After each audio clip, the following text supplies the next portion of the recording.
you spend 10, 20, 30 lakhs lesser, but then there is no future. Politics does play a part, especially when elections are there. If you are an immigrant, you are not a voter. In the world of AI, in the world of YouTube, do we still need to go to Australia or to UK or to US and spend 50,000 or 100,000? Technology is moving at such a fast pace and it's going to impact every sphere of life. What is the single biggest assurance which you need to have? You have the right skill sets. People should not look at you as someone who is agenda driven. Doesn't matter what you tell me. You know what you have done. Global mobility is something which is not only necessary, but it is something which cannot stop.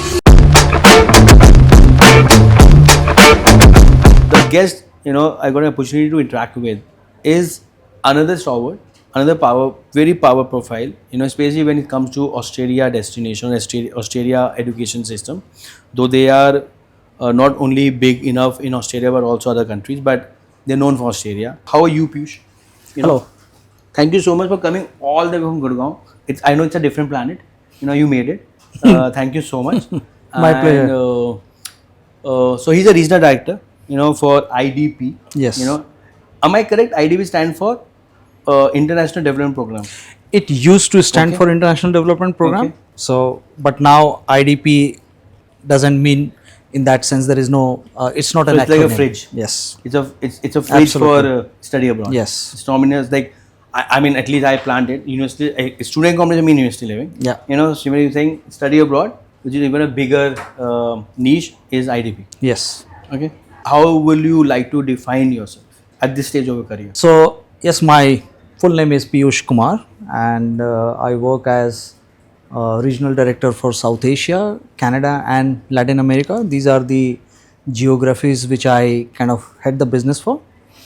Have been with IDP and education industry for a little over 10 years now. And IDP was actually the start of my journey in education sector, because prior to that, I've spent 14 years in financial services industry with GE Capital and the GE SBI joint venture, which maybe people would know about SBI card, SBI credit card, right? So I worked there for about 14 years and started my career post MBA in consumer goods sector. So education is the third industry I've been part of, and have been really enjoying it for the last 10 years. And I would just say that it's one industry where I think the purpose of your role is far more clearly defined, right? So that is something which really appeals to me, and that's how I look at it. How you see global mobility? Because I read this book called Move from Paras Khurana or Khanna, right? And I believe it's mobility been there for 10,000 years, and it will be there for 10,000 years, right? Because पहले हम सब river के पास गए, फिर river से हम towns में गए, towns हम international countries में गए, and in a way the business we are all in is about global mobility. That's a different thing. Some confuse mobility through education to mobility through immigration. And hence as an industry, we all get a flag that we might be in a business which is not ethical. We get all kind of narratives. Every 4 years it's reboots. Unfortunately, used to reboot every 4 years for different countries. But last 4 years, it reboot at COVID, and now again, in 2024, with 42 such country went for election, and then the whole reboot happened for everyone, and hence the interesting space we are into. Your view on it? See, my view is that global mobility is something which is not only necessary, but it is something which cannot stop. Yeah, right. I agree. I think if you look at global mobility, why? I mean, what are the main reasons why this happens? Right. Typically, either in today's age, if you are the one who is going to move, it's because you think that there are better opportunities somewhere, and any human being has complete right to look for the best opportunities for himself or herself, right? So there's nothing wrong about it. The other thing is the place where you're moving.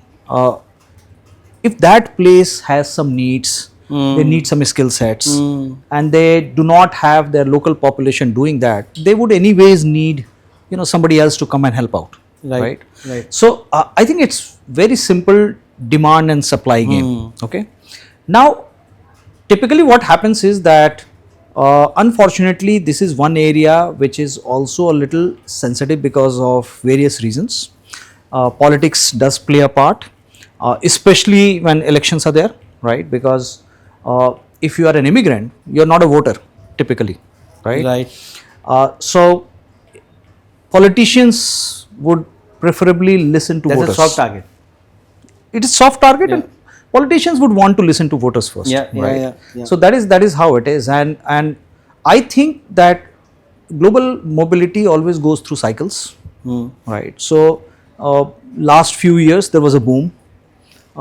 This is a little trough which we are witnessing currently, but again the boom, as the boom was not permanent, the trough will not be permanent, right? So it's a cyclical thing, and I think this is necessary, this is essential. Agree. And I do not see anything wrong in it. I mean, you mentioned about it's a bad word, etc. and all.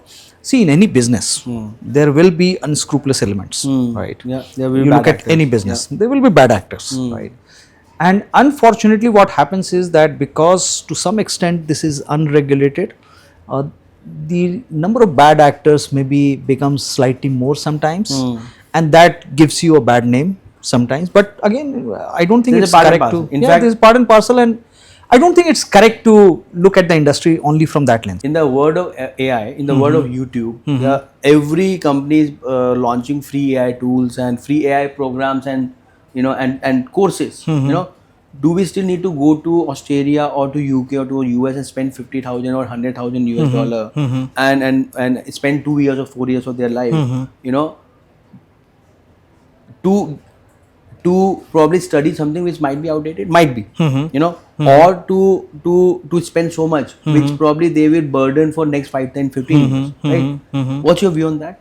I'm glad you asked this question because this is very interesting and very relevant question. Okay.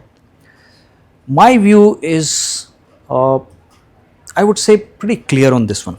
The way I look at it, I think when technology is moving at such a fast pace and it's going to impact every sphere of life, if you are a young student, Gen Z, Gen Alpha kind of generation, and you have to now survive and thrive in this world, right? What is the single biggest assurance which you need to have is that you have the right skill sets. Okay? Nice. Now, if you do not have the right skill sets and relevant skill sets, it's very difficult for you to do well in life, in your career. Okay? Now, let's look at this. So, let's talk about, say, Indian students, right?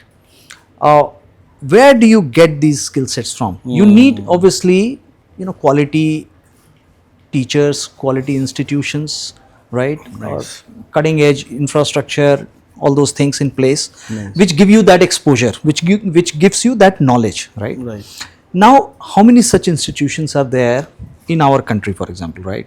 Not everyone can go and study in a IIT and maybe some other few top engineering colleges, right?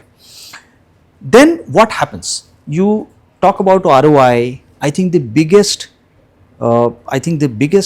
issue around ROI would be, suppose you study in a tier 2, tier 3 kind of place. You don't have any skill set, right? How will you go and thrive in this world, right?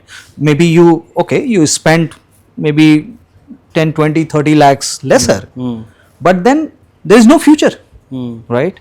Whereas if you look at some of the really world-class universities, it's a matter of fact, we all know that we lack world-class universities, right? There are only 2 or 3 institutions in QS 500 ranking. So if you do not go to those countries and study in those world-class institutions where you have got the best chance to gain the cutting-edge knowledge, right? Maybe you end up spending 30, 40, 50 lakhs more, but when you come out, you would still be in demand. I'm assuming that you're a good student, you have really been very diligent in your studies, etc. and all that stuff. So that is your only chance. That's how I look at it, right? If you do not go and study in a top class institution where really top class professor is going to teach you and you are getting exposed to all the cutting edge technology, you have no chance. Most of the cases are coming like that. Oh, I didn't get a job, I come back, I took a 50 lakhs loan, and now I have 10 years to, it will, it have put stress on my family and on myself. How do you I would say that even abroad, if you go, right, you need to, try to go to universities which are higher ranked, which are really well known, etc. and all. See, in other countries also there are many institutions which are lowly ranked, etc. and all.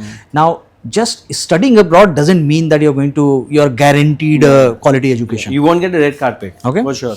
So that is point number one. Point number two is what we need to also. This is typically the Indian mindset, I would say, that when we go into education, the first thing which we kind of want to think about is, job lagegi ki nahi, right? Straight away. Absolutely. Now the point here is that the Indian system and the foreign system is a little different. India mein, in lot of institutions, you have campus interview concept, right? Yeah. Abroad, you don't have that. Abroad is all about networking, about, there are no companies coming and visiting your campus who will conduct interviews and give you jobs, right? There you have career services where you need to go and network with companies, you need to go and, talk to people about, what kind of profile you are, etc., etc. Try to understand, what those companies are doing. So it takes a little bit of networking. You need to go and meet a lot of people. One slight problem with most of the Indian students, I would say, or significant number of Indian students, they are not very good at networking. Right. They would not go out and meet with different kind of people. Absolutely. Typically, if you see, and this is not a good thing, a lot of Indian students, even if they go abroad, they stay together. Their friends are only Indians, right? मैं तो मजाक करता हूँ. Then there is no point going abroad. Right. अगर आप अलग तरीके के लोगों से नहीं मिल रहे हो. मैं तो मजाक करता हूँ, कोई मेरा आता है ना कि हमें इंडिया रहना है ना, ग्रेटर नोएडा में कोठी ले ले. बिल्कुल. और यहाँ रह ले. बिल्कुल. Sorry, I'm being gross here. Yeah. But if you are spending 50-70 lakhs and you are still looking, stay with Indians, but not only with Indians. Back to your point. Yeah. So the point is that, see, what I think the key issue should be, am I getting to learn the absolute best skill set which I could ever get exposed to, right? Because it's not about do I get a job within 1 year or 6 months or this. My point is very simple, that if I have a better skill set studying abroad compared to say a tier 2 or tier 3 kind of university here, sooner or later employers are going to recognize it, right? Now when I talk about that, I spent 50 lakhs, where is the ROI, this. Now ROI is not going to come in 2 years, 3 years, etc. and all this stuff, well put. Right? So you have to look at your entire career. Your career is 30 years, 35 years, even 40 years and all that stuff. Because of that global education which you got, is it going to help you throughout your career or not? Right. That is something. So right now the mistake which people do is, I went to Australia, I went to UK, I went to US. After I passed out, I need to have a fantastic job in a multinational company, etc. and all that stuff. That is the expectation, which is not correct, because abroad even their domestic students are not treated like this, right? They have to go through that.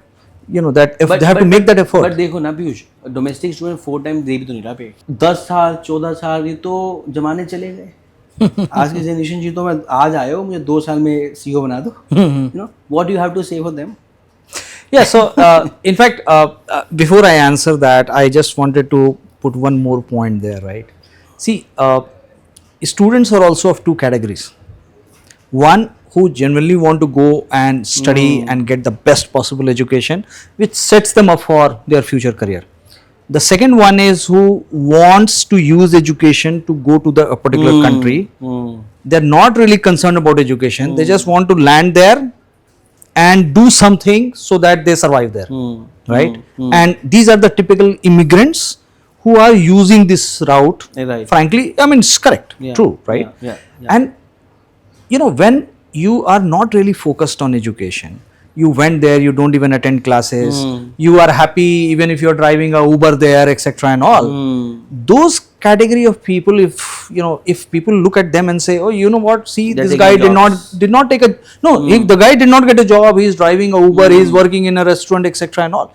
Please understand, that person never wanted it. He just wanted to somehow reach to Land Australia, there, yeah. go to Canada or go to UK, and they are perfectly fine. I have personally, when I go there, Interact with when I folks, take yeah. an Uber and all, half the time you get Indian drivers, and I check with them. Right. They are perfectly happy. They say, you know what, we are earning about $6,000-7,000 a month, right? And we are perfectly happy. He said, I decide when to work. Working hours is completely dependent on me. I have no boss. Nobody is forcing me to come to office, and I'm making decent money, and I'm perfectly fine. And in foreign land, these kind of jobs are not looked at like, Yeah. you have done nothing in life, so you're doing this. Right. All Yeah, these yeah, jobs yeah, are yeah. respected Yeah, jobs, yeah, right? And those guys are pretty. I'm Right. yet to meet a Indian guy who is doing these kind of jobs and who was not happy. Very interesting. And all of them were like, we are earning decent money. My family is here. My kids are here. I get to decide how many hours in a day I work, and I'm pretty fine. Every state Yeah. got some license. Yeah. Every state got some uh, uh, association. Why this is not regulated industry when it's generate, or probably what, 17 billion goes to US from India, over 40 billion every year get transmitted. Why this is not regulated? So, Saurabh, we live in a country, we have so many laws. Does every law get followed? So, that is the answer.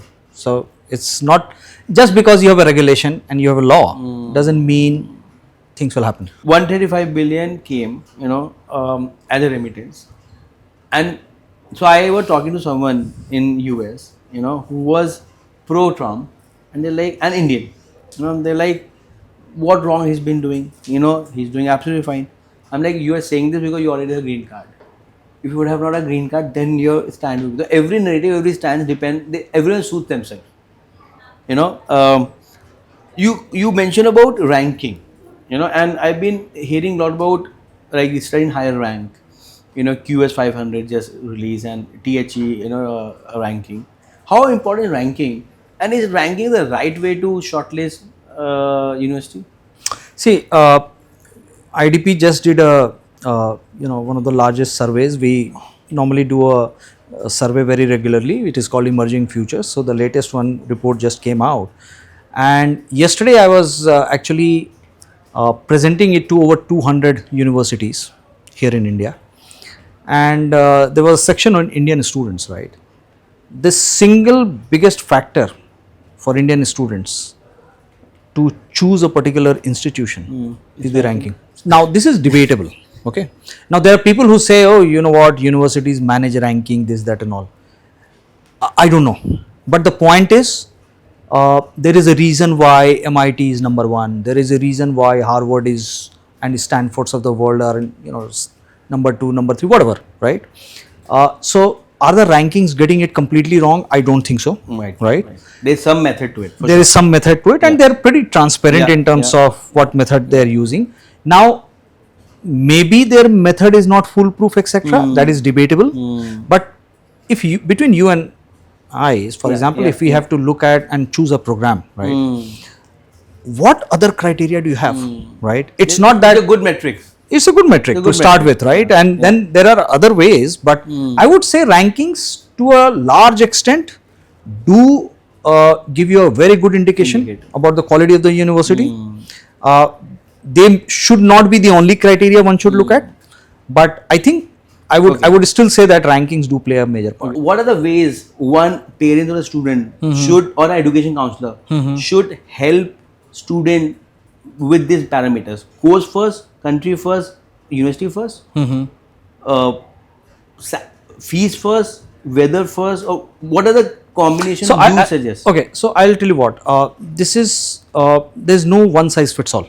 Okay. Right. Now there are students who are very focused on what kind of program they want to do. Okay.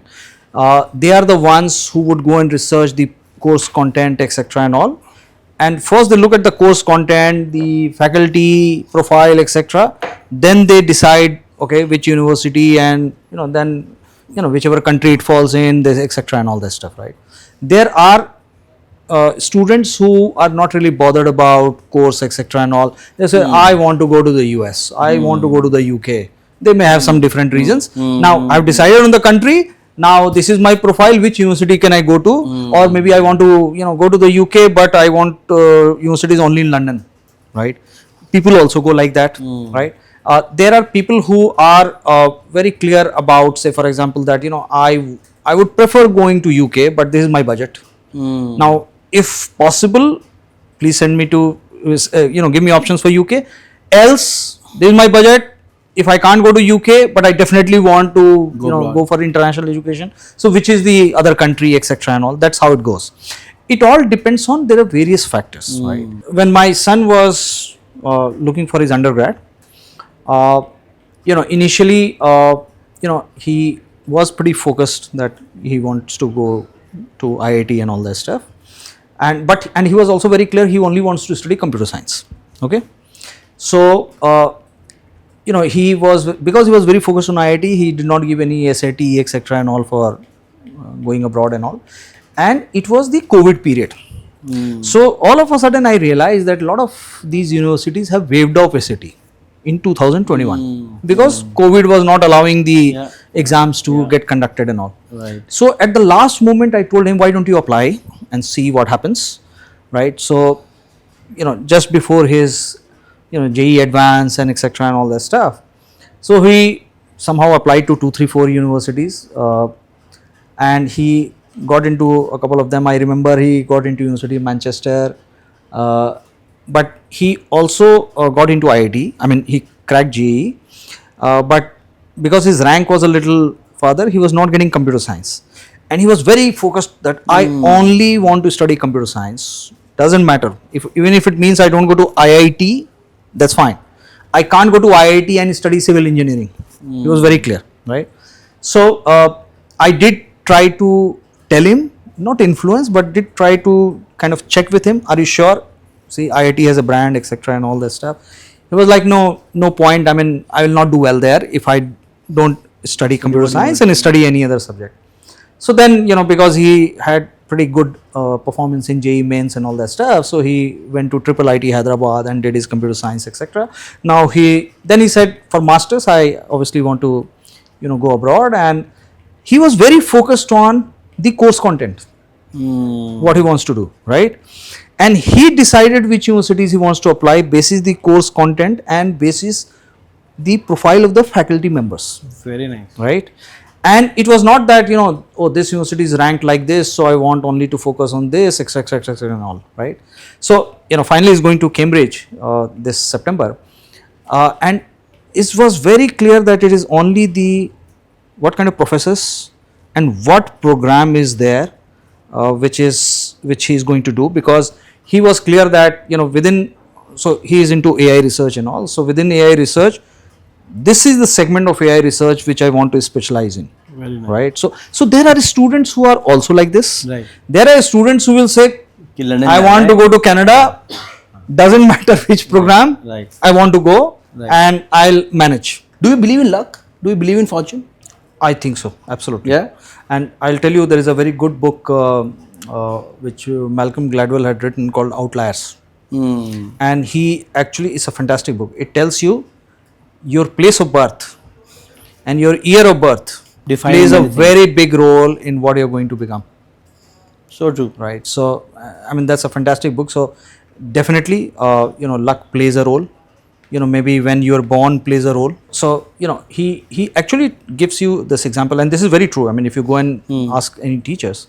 So, he said that if you look at, so he gave an example that, he saw that people who were doing well in, and he's talking about US, in high school basketball tournaments, etc. and all, where all of them were born in a particular period, etc. and all. So it was very interesting, right? So then he realized that what happens is that, for example, you can get into the team, say, when you're in grade 10, right? Now, just like in India, there is an age in which you enter the school, right? So for example, here I know that in here that typically the cutoff is say 1st of April. You need to be say 4 years old or something like that on 1st of April, right? Now, if somebody was born on 31st March versus somebody was born in 1st of April, the guy who was born in 1st of April goes into maybe nursery class this year. The 31st March one, sorry, I got your point. So, person who was born before 1st April, which is 31st March, goes into nursery this year. But if you're born just one day later, you'll have to go wait for one more year before you go.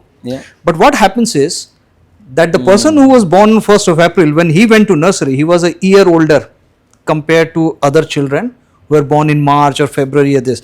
Brain was more developed. So Malcolm Gladwell says that you will see all these guys are the ones who are doing better in life, in academics, in sports, this, that and all, simply because they were born in this particular month and they entered into those classes or those teams at a particular age when their peers were younger than them, and hence these guys were far more developed mentally and physically relative to their classmates, and hence they were the ones who were shining. He also gave an example how people like Steve Jobs, Bill Gates, etc. have all been born between a range of a couple of years. Right. And they got into that IT. Yes, and he tells you because they were born during that period, that's why they could do what they did. He said if they were born 5 years earlier, 5 years later, they would not have been what they are today. So luck plays a part. You want to go deep into IDP as an organization, and what is the mission, what is the model, purpose of IDP? Because you've been heading such a big company. I guess by far one of the top 2 or top 3 organization in the world in this space. So IDP was founded in 1969, initially by the Australian government, by the way, right? It was more like what British Council is to UK, IDP was to Australia, right? Gradually, obviously the purpose shifted, etc. and all, and IDP, then Australian government got out and IDP was then managed by the Australian universities, right? Then there was a time when in Australia there's this very big company called Seek Limited. So Seek invested in IDP. 50% was owned by Seek, and that was till 2015 when IDP went public and Seek divested its stake. So now we are a public listed company for almost like close to 10 years now, right? And IDP is obviously a global company, multinational company present in many countries. We are primarily into I would say 4 different business lines, right? One is what we call student placement, which is international education consulting, which we are talking about. Anyone who wants to go and study abroad, IDP will help you from end to end. Then the second line of business is the language testing, which is IELTS, right? A lot of people call it IELTS, but you actually pronounce it IELTS. I used to also pronounce it as IELTS before I came into IDP. When I was giving my interview for IDP, I realized that the person who was taking my interview was pronouncing it as IELTS, and I was like, does he mean IELTS? Right. So then I realized, oh, T is silent.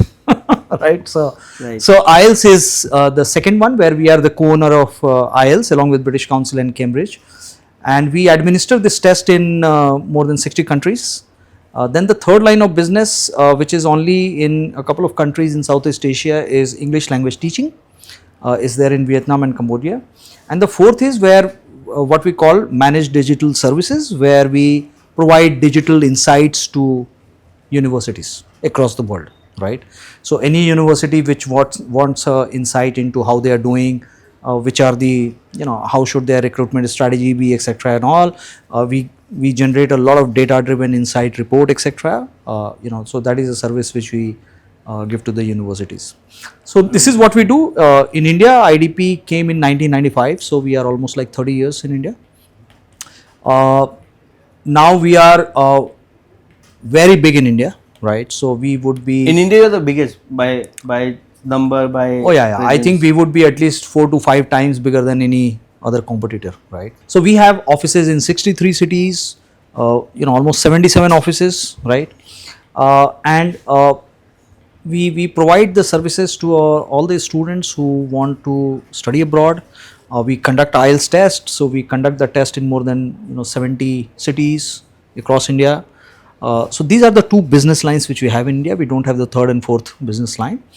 And I think in terms of our business, we would be by far the largest in India, and we basically serve students for 6 English speaking destinations, which is Australia and New Zealand, UK and Ireland, and the US and Canada, right?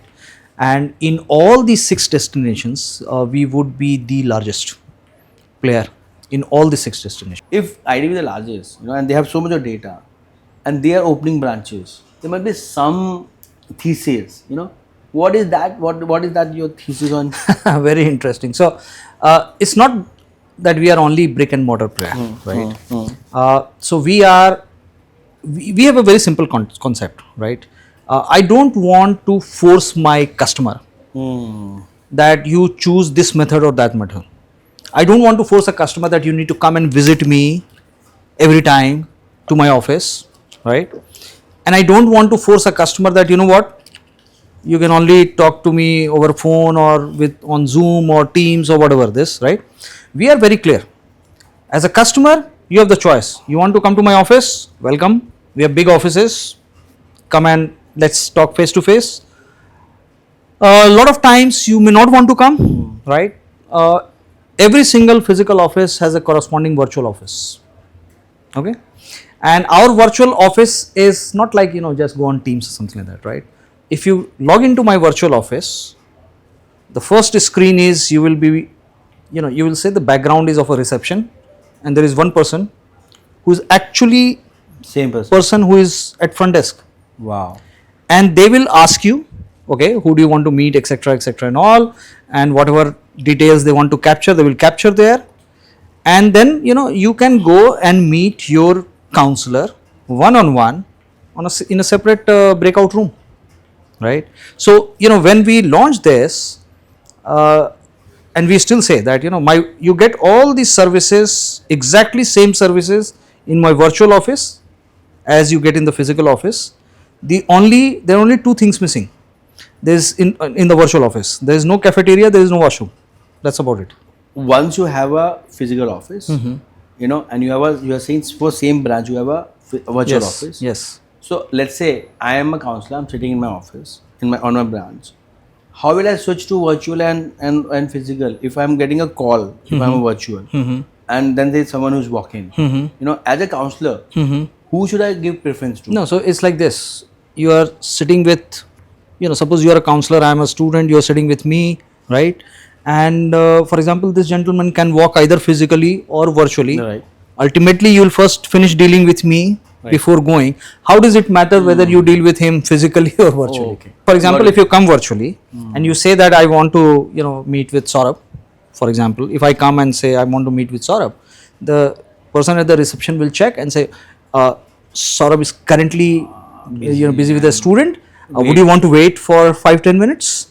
So they will send you to the breakout room. You can wait, and Saurabh will join you, or you may want to log in after 10 minutes, 15 minutes. But whatever. logistically, No problem Are at you all. saying you guys are so planned? Oh yes, absolutely. End of the day, if you're planned, your systems are So working. I'm telling you right now, 40% of the students who come to meet us for the first time is virtual, 60% is physical. Then subsequent meetings could be either physical, virtual, whatever, depending on the convenience of the student. Interesting. And you mentioned about the new age players who, a lot of them came up during COVID times with a very unique idea that we'll be asset light, only virtual, right? This, that, and all. Every single one of them has gone back and opened physical offices. Tell me, what is your playbook of managing 3,000? Because I'm managing 300, and I'm working 14 to 18 hours, and I'm not proud of this. I'm absolutely not proud of it. I'm not even, putting on the camera that, work 70 hours, 100 hours. That's also very subjective. I'm workaholic. I love to work, and no one is telling me to work or not work. But someone who will manage 3,000 people across the globe, across time zone.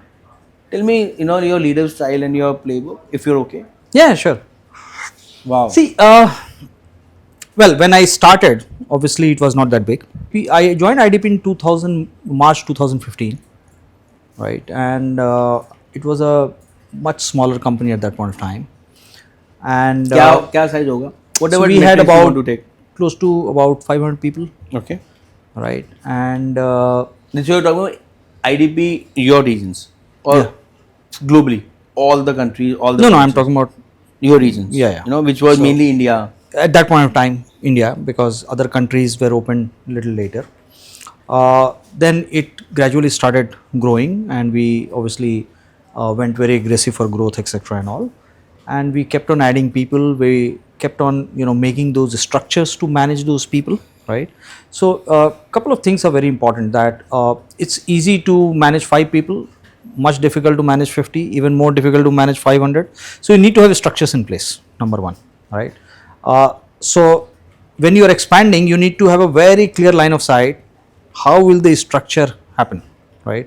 And without losing any of the efficacy of your organization, etc. and all, right? So you have to put those systems and processes in place, that this is how it will happen. Second piece is, as the company grows bigger, uh, and this is something which I did my advanced management program 3 years back from MIT Sloan. So, one of the discussion points was that if you are heading a business, for example, if you are a CEO, etc., right, you have the least idea what is happening in the company, Right. with the employees and all Yeah, that stuff, right? yeah. Because you just Right. do not have the time to Right. go and Yeah, mingle with them, etc., and all that stuff. And whatever comes to you is filtered version, right, from people who may have a Best interest. vested interest, yeah. right? And this is something which really hit me, Right. and earlier also. But the other thing which I would say is that, one of the things to manage is that you need to somehow continue to maintain that connect at every level, right? And this is something which I would say personally comes naturally to me. And why I never realized this. So when I was in GE, my CEO one day was describing me, and I still remember that. He said that, he can talk to the peon and the CEO both equally comfortably, right? So that's how described that. He was describing me to a third party, somebody else, so that, he can speak to the peon of the company also and to the CEO also, and he will be equally comfortable and all. And then I realized that actually it's true, because frankly, even now here, I'm a couple of times I joke around with the office boys also, right?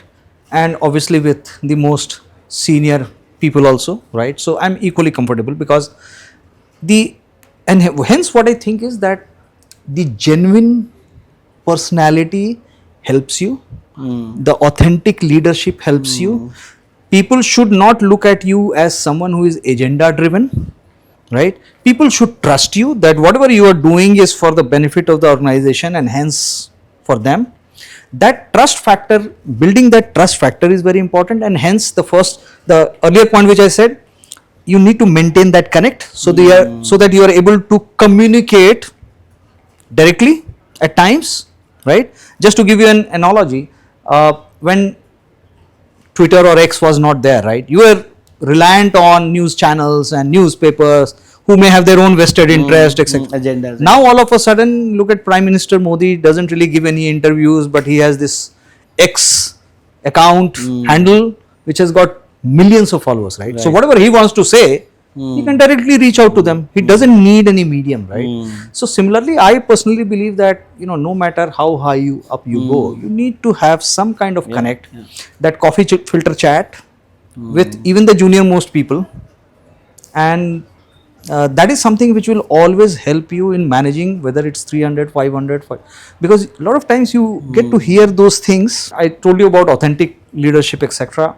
I am a very focused, data driven person, right? So I keep on telling my team, in God I trust, rest all is data, right? So and there is a second favorite saying of not mine, I have read it somewhere, is that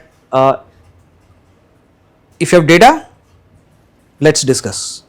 If it's your opinion, mine prevails, right? So I very clearly when I I discuss with the question team, this, you know. yeah, So totally with you, right? yeah, But data can also be captured in a way. I mean, data can portray a picture which you want to portray because yeah, they are filters. You know, I mean, same data मैं आपको 2223 का compare कर दूंगा, right? और जो मुझे agenda दिखाना है या मुझे नैरेटिव दिखाना है, specially every manager, every team had their vested interest, you know.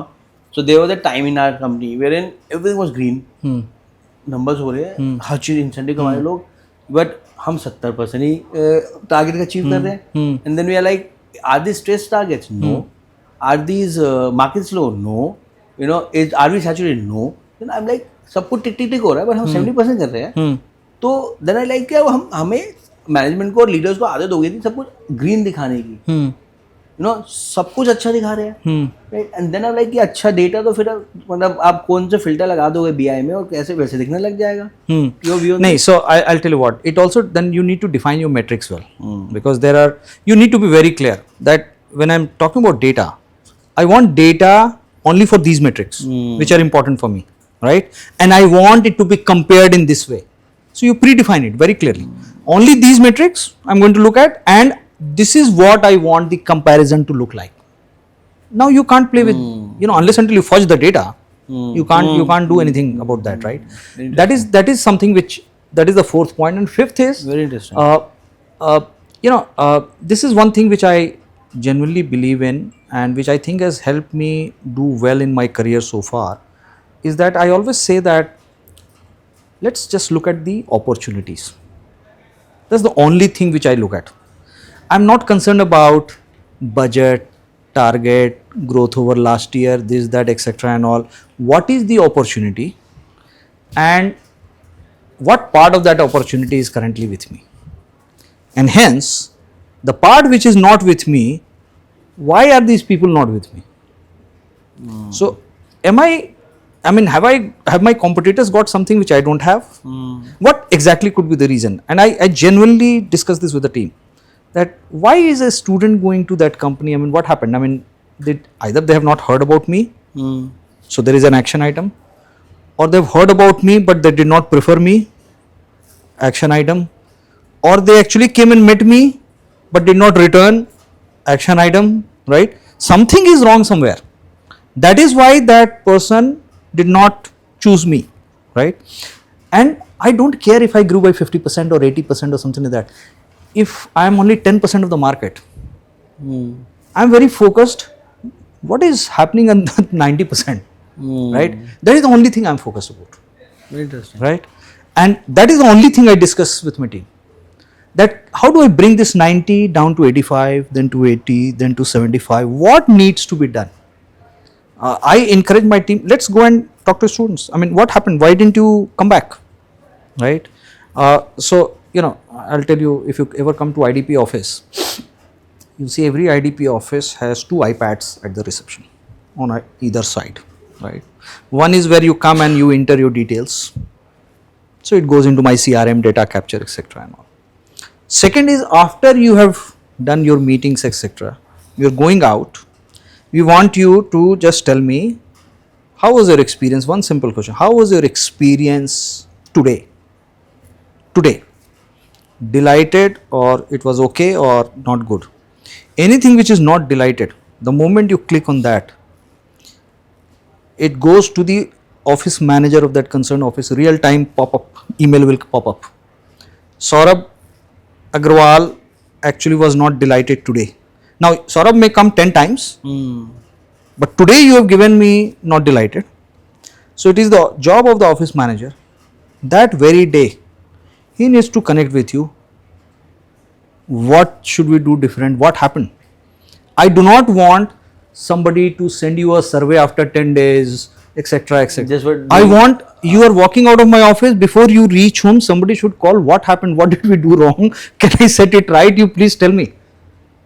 Brilliant. Right? And we are one of the company who work on net promoter score, right? And my net promoter score currently, and I'm not joking, is higher than Apple. Okay? And when we started, from there my NPS has grown by 60%. right? Because I say I do not want a dissatisfied customer to remain dissatisfied for 24 hours. It has to be converted to a satisfied customer within 24 hours. But with this kind of score, and which is so brilliant, right? But we are Indians, Yeah, we are students, yeah, we are parents. yeah. Do you think people put too much on company and too much on counselors? Because see, I always say students are always right, parents can't be wrong. For us, even education partners are, we are the punching bag. पहले solve करो, पहले problem experience देखो, फिर बाद में करेंगे किसकी गलती थी, ब्लेम गेम थी, and it's working decently well for us. But then they are students who come with all kind of इसमें तो आप अगर उनको एक चाय नहीं मिली या पानी अच्छा नहीं मिला, कुछ नहीं, उन्हें बोल दिया NPS not. No problem. So I will call you. आप बोलोगे चाय अच्छी नहीं मिली, if I can set it right, कोई दिक्कत नहीं, आप कल आइए, पिलाएंगे. लेकिन कल को आप आकर जो है, suppose you come up with a logic, because there are people of every kind, which I genuinely think is absolutely rubbish, and you are just doing it and you are not really serious about this, etc. That's fine. I'll say, okay, I mean, if you want to come tomorrow, I'll try to set it right. That's about it. I will not really, it's not that every single person who is saying I was not happy is right. They could have, But how you decide that? Because when we speak to somebody, they will give me the reason, right? But okay, more practical thing, right, on the ground. So let's say Saurabh have walked in your Rajouri branch, and I've been very happy, but I get to know some counselor is paying some cashback or some discount which I didn't get from IDP. I will walk down again. I'm like, I know now, या मुझे मिल सकता था, मिला नहीं, discount whatever, या scholarship नहीं मिली, मेरे दोस्त को तो मिल गई. अब मैं आऊँगा, मैं बार बार कहूँगा स्कॉलरशिप दिलाओ, नहीं मिल सकती, स्कॉलरशिप दिलाओ, नहीं मिल सकती. If you have this policy, not delighted today, the program will go to no manager, problem, right? so we'll call you, you'll say scholarship nahi mili.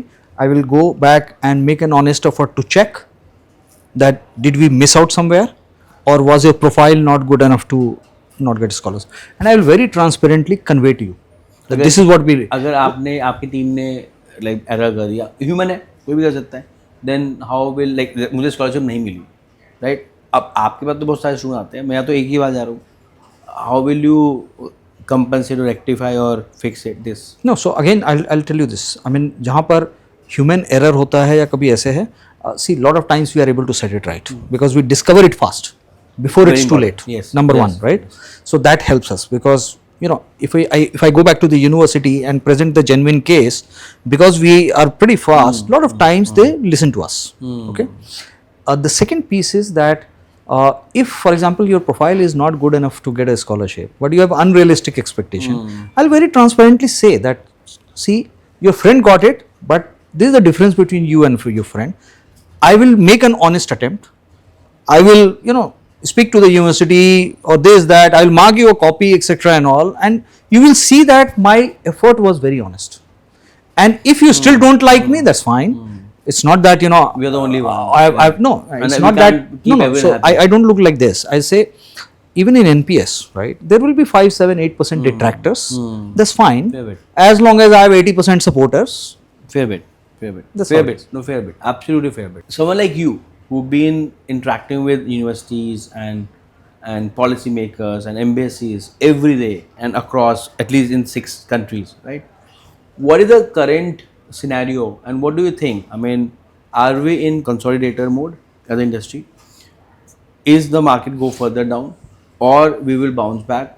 It can be different country wise, but as an industry overall, I think overall as an industry, for my belief is that for next maybe 18 to 24 months, it's consolidation phase. Right? I don't see growth returning for 18 to 24 months at least. Okay. And after that also, if the growth returns, it will not be like a V-shaped recovery or something like that. Okay. It will be a gradual growth. Now the numbers which were happening in 2022, 23, just after COVID and all, were an outlier. That is not the normal piece. So as an industry, we need to obviously accept it, number one. So next 18 to 24 months, I think it's going to be consolidation. I think within the industry there will be consolidation. I personally think not every player is going to survive, right? Uh, and after that, I think after 18 24 months, when the gradual growth starts, I think there will be fewer players in the industry. That's how it is going, the industry Are you? structure to be. Do you guys do inorganic acquisitions? Yeah, we do. I mean, we have done in the past. Yeah. So I guess hot course you have yeah, hot courses bought we did there. Then we bought the intake intake. education business. We had bought the British Council IELTS business, etc. And also we do keep on doing that. How people see collaboration with British Council IELTS, because they are, I mean, let me address this elephant in the room, right? Lots of people feel, oh, IDP got an undue advantage because they have IELTS, and if we send a student to IELTS, probably they will not come back, and hence probably they have started promoting other English language tests. Is that a fair understanding? I might be like not able to. Factually incorrect, because these are two separate business lines, right?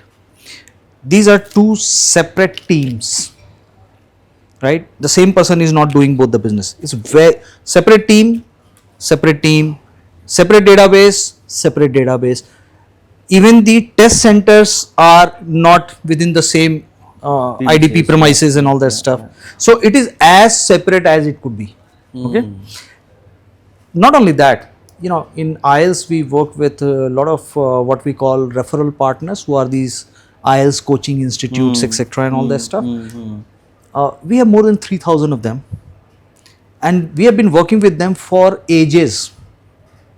A lot of them are also into admissions and all, right? Why do you think they are still working with us? Because they know very clearly that these are two very separate business lines, and we do not want to mix these two. And hence, if people, I mean, it's a natural question. People would think, right? But that is factually absolutely 100% incorrect. So you are saying because of the some people understanding or your peer groups Yeah. with other ELTs have this so lots of a couple of my peer groups started talking, oh, Saurabh will start doing admission, we don't do admission, work with us, and in fact one of the reasons I started all this, I'm like, I will create my own narrative. I don't need, I mean, I need my own Twitter. Yeah, and, yeah. And I'm very glad I don't want to get into admission because firstly मेरे पास skills नहीं है और मैं करूँगा भी तो will I be best? No. What I'm doing, I'm best among the best, right? So I've been discussion and the other ELTs, there's some market share have increased probably because of, or probably they got a leeway because of this. I don't deny that they could have got the advantage because of this, but anyone who thinks or has the perception that IDP has got this advantage because of people giving IELTS test and they can use that data for promoting the other side, I can tell you right now, and we have done it multiple times, it doesn't happen. Never once, never ever. And that is the reason why I have got 3,000 such partners across the country who have been working with us for last 8-10 years, etc. And they will vouch for that we don't go and start poaching, etc. and all that stuff. Yeah, and I mean, a public listed company We are a public listed company, and not only that, we follow GDPR, which is the European standard. If there is no consent, explicit consent taken from a student, we can't even touch that data. No, I agree. I'm with you. So, I know. There can be a story of, David and Govt here. Now you are the David, wherein you have to follow the GDPR compliant, you have to follow many other things. And like there are companies who take the advantage that they are GDPR, we are not. They are publicity company, we are not. And then they do all kind of things and I mean get a starting heads. I'm sure in this industry you have seen many, right? People taking a shot on you guys, because when you are the biggest, it's the easiest way to. Yeah, that's fine. How do, as a leader, how you manage and what do you suggest to your team? So frankly, we do not bother about what a lot of competitors are talking about. or complaining about, right? Frankly, we are not bothered. I mean, it's just that we don't even give any So importance. ignorance and bliss. But do you think it also become complacency and arrogance? No, it's not complacency. We are always both ears open to listen to my students, right? We keep a watch on our competitors, what they are doing. We don't necessarily listen to what they are advising us, because we believe that we know our business better than them. How important as per you is accommodation? Accommodation is very important. I mean, it's roti, kapda, or makan, right? So, Thank you. so accommodation is very important, and you know, if you are, especially if you're going in a new country, to a new country, I think you're going there for the first time, you don't know anyone. The first thing which you need is a place to stay. So it's very, very important. Absolutely. And No two thoughts about it. and I'm glad that now IDP is working with our peer groups, and that means you have a take on accommodation, you know. And I understand when you have such a large organization, you know, which is policy driven, so it takes time to take a view and you know and do your due diligence and everything. But why now? Why not 5 years back? Why not 5 years later? Focusing on accommodation now. So again, as I said, everything has its own time, right? Now, 5 years back, the international education market was not so big. Finding accommodation was not that difficult.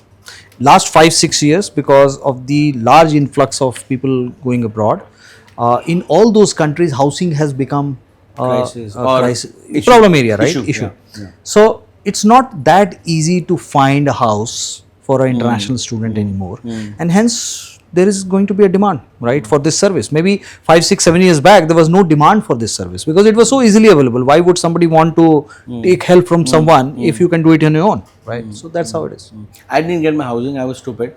I know I was Delhiite that time. That वहाँ जाके देख लेंगे. तो problem जब भी थी कम बात होती थी, डिमांड सप्लाई कम था, एंड सोशल मीडिया कम था, तो सारी बातें बाहर नहीं आती थी, होता तो था. And I am not saying that every there is a crisis. It's a awareness Yeah. and focus problem rather Yeah. than anything else. No one's staying on the road. Yeah. You know, and then people are also getting more aware. People are also getting, they have more purchasing power. They have more financial at heart, right? What's your take on non-English speaking countries? Because like I mean, like Infosys and TCS, who give you know, readings at stock market when they start with their earnings, you know. Similarly, lots of us take a view from IDP that okay, if IDP is not doing, let's say Germany or France, either that's not the biggest market, or what's your view? You know, why you only focus on 6 English speaking and not other emerging markets? Yeah, because these 6 English speaking markets would be about 75 to 80% of the total market. Agree, Number one. If you look at the other markets, there is a long tail, right? So Germany may have a significant volume now, but if you look at any other market, it's everyone has got small volume, right? So you may talk about Singapore, France, you may talk about, you know, some other countries in Eastern Europe, this, that, and all. Look at the number of Indian students who are currently studying there. Not much, right? So now every country which you enter, and if you have to serve your students well, you need to really make effort, invest, etc. on those countries. So if the market size itself is very small, what's the size of the pie is? I mean, is it worth an effort? How you maintain this kind of ethics, transparency, and training for your team? 3,000 people. Very, very clear. This is in the DNA, because this is very, very clear. I mean, anyone who comes in knows that, you know, and we also incentivize accordingly, right?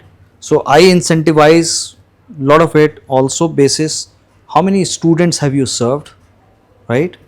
Not only on the basis that how many students you served for my partner institution. So it's, the incentives are pretty clear. I don't want to penalize anyone because they did the right thing. You mentioned respect, trust, and I want to add targets.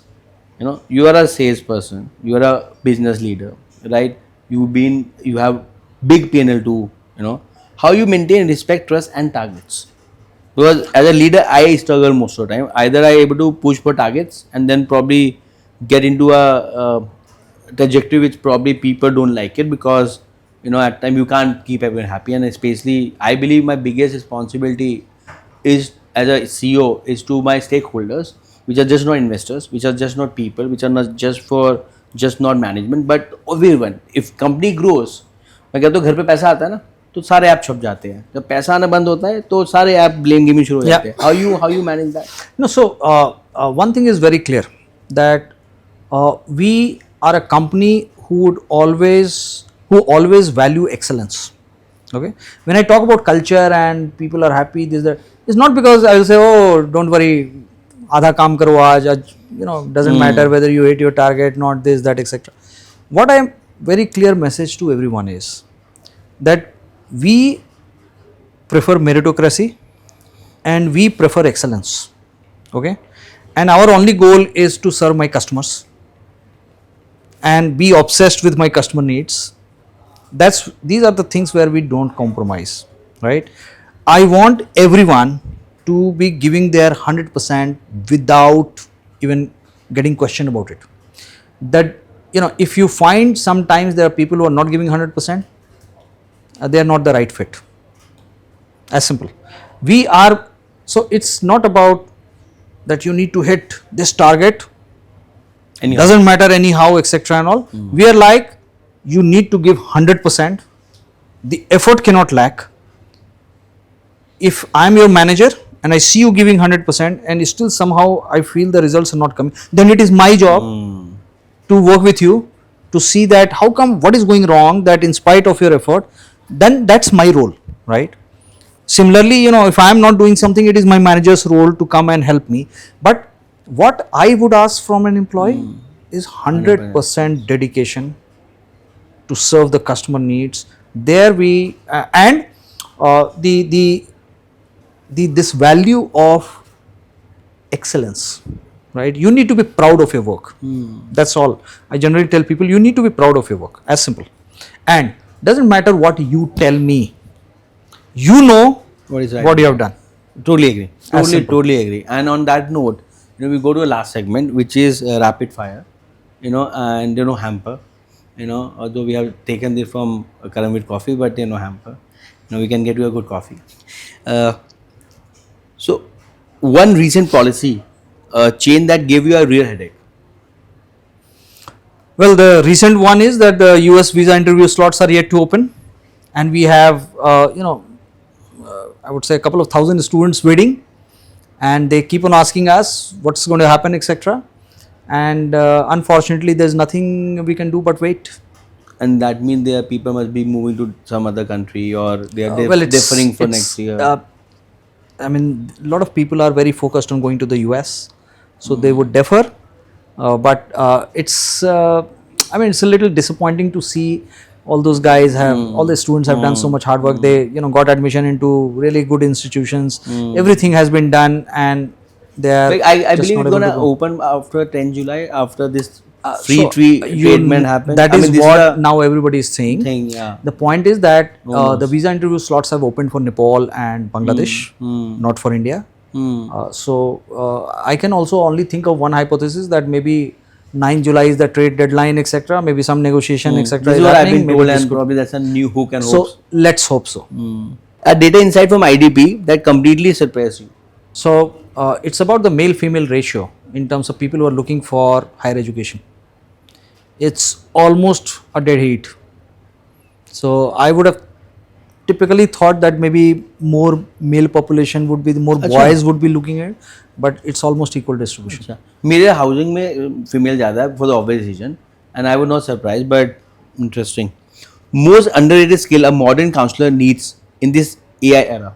Thinking about their students as someone who is going through perhaps one of the most anxious moments of their time, and has come to me for help because they trust me, and I need to repay that trust. If you could automate one part of your job, what would it be and why? I would say that a lot of these data insights which I generally look at, I would want something which could give me a very quick and relevant summary. And there are lots of tools for that, and but relevant summary, because a lot of tools which I saw, they do not really get the relevance piece, and there is a lot of garbage. So I'll share a couple of tools. One destination or course student overlook but you believe in, I would not say overlook, but I think healthcare is going to be super big.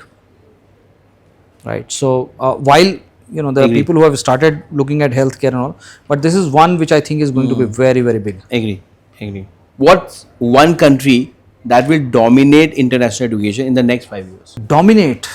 See, right now also there is not a single country which dominates. I would not put it as dominate, but one country which could come up pretty fast if everything goes up well. Frankly speaking, it could even be India, because with so many foreign universities now coming with India campuses, Interesting. if this thing takes off, right? Please understand that as compared to other countries, it will be lower in cost, right? And you have lot of student population who would get attracted because it's the same world class university, Right. same degree, you are going to get it at a lower cost. And but again, as I said, a lot of things need to go right for this. The start has been good, and India can absorb very large number of students, unlike some other countries, right? So And there's infrastructure, and there's Yes. there's a skill, there's a talent, there's opportunity. So on that note, Piyush, thank you for being patient. Thank you for being so candid, and so I learned. I feel that thank you for coming. It was a masterclass of leadership. For running probably if I want to take my company from 300 to 3,000, so I know who to bother. So do pick my number or reply. Sure. But you want to wrap this up? Any message to your students, to your employees, to your peer groups, because you've been well respected as a leader, and you have information and you have access to policy makers, and you are very close to data. You have a crystal ball. So you want to wrap up any parting notes?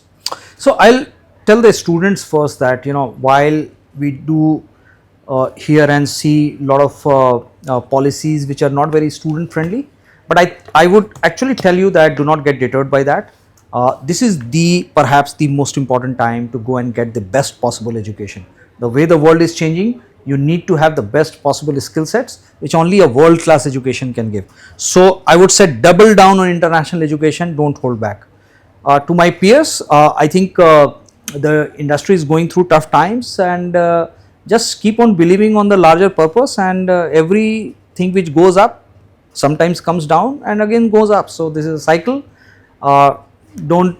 Keep on serving the students, keep the faith. This is something which is going to pass away. Thank you, sir. Thank you, Piyush. Thank you. Thank you for your time. Thank you. Thanks a lot.